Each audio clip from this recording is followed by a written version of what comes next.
respected Pradesh sir, और Gupta sir, Kangas sir and Safari ma'am, मेरे classmate Pankaj, मेरे सीनियर एंड जूनियर, मैं थैंकफुल कहती हूँ सर को कि मेरे को इनवाइट किया आज इस बहुत अच्छे मौके पर।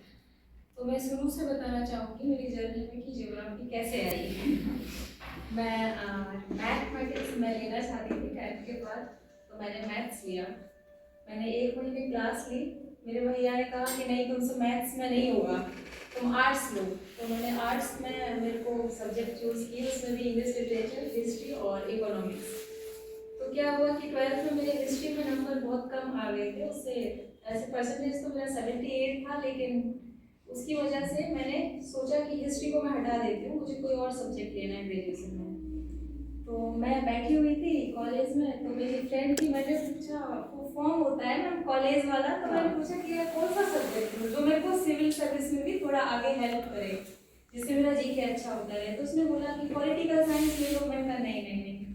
फिर उन्होंने बोला कि चलो संस्कृत वगैरह ले लो। मैंने कहा नहीं। तो फिर उन्होंने भूगोल लिख दिया। तो ऐसे भूगोल मेरी लाइफ में आया।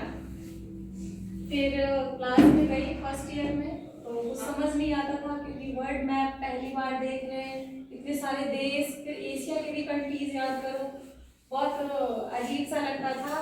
लेकिन जो एक मैम थी हमारी, वो राजस्थान यूनिवर्सिटी से उस टाइम पे पीएचडी कर रही थी, शायद आप जानते होंगे, डॉक्टर विनेश चौधरी वर्ग से, उन्होंने यहीं से पीएचडी किया, तो उनका नॉलेज काफ़ी अच्छा था, उनसे मेरे को काफ़ी हेल्प की। ऐसे मेरा ग्रेजुएशन में काफ़ी अच्छा हुआ ज्योग्राफी। उसके बाद मैंने पोस्ट ग्रेजुएशन संस्कार कॉलेज से किया, वहाँ पे भी काफ़ी अच्छा था। मैं 2017 में सर के पास आई थी, और मेरे को किसी सीनियर ने बताया था कि आप ऐसे यहाँ पर चले जाइए। मेरा नेट हो चुका था मास्टर के साथ, लेकिन मेरे को जीआरएफ के लिए करना था, और थोड़ा जैसे सेंट्रल यूनिवर्सिटी में जो हमारा एंट्रेंस होता है आरईटी, रिसर्च एंट्रेंस टेस्ट, उसके लिए मुझे तैयारी करनी थी।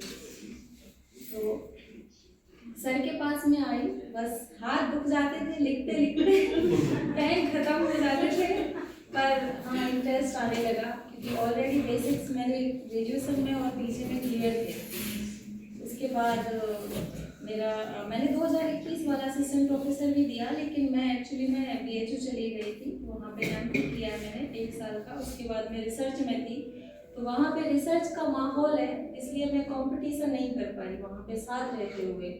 और राजस्थान जीके मैंने कभी नहीं पढ़ा था इससे पहले, पहली बार मैंने इस असिस्टेंट प्रोफेसर के लिए ही राजस्थान जीके पढ़ा, वो भी 4 महीने में। मेरे काफ़ी अच्छे मार्क्स है इस बार जीके में, क्योंकि मैं कहना चाहूँगी कि जो भी मैं तो सेलेक्ट हो चुकी हूँ, लेकिन जो तैयारी कर रहे हैं उनके लिए, कि जीके का पेपर अगर आपका बहुत स्ट्रॉन्ग है, अगर उसमें 50 में से 30 प्लस भी मार्क्स हैं, तो आपके सिलेक्शन के चांस 90 मतलब 100% के करीब हुआ सिलेक्शन के। और ज्योग्राफी तो देखिए सर, सबका ही लगभग 10-20 क्वेश्चन का या 10-20 नंबर का अंतर होता है, वो सबका अच्छा होता है। मैंने इसलिए मैं 21 में जीके की वजह से मेरा नहीं हुआ इंटरव्यू कॉल, फर्स्ट टाइम मैंने दिया था। इसके बाद मैंने ये दिया, तैयारी की और सिलेक्शन हो गया। सर यही है, मेरा पहला चांस था, पहला इंटरव्यू था, अच्छा रहा रिजल्ट, खुशी हुई, लेकिन मेहनत थी, बहुत मेहनत थी। कई बार खुद से हारी, कई बार दूसरों से हारी, लेकिन आखिर में मैं जीत के खड़ी हुई।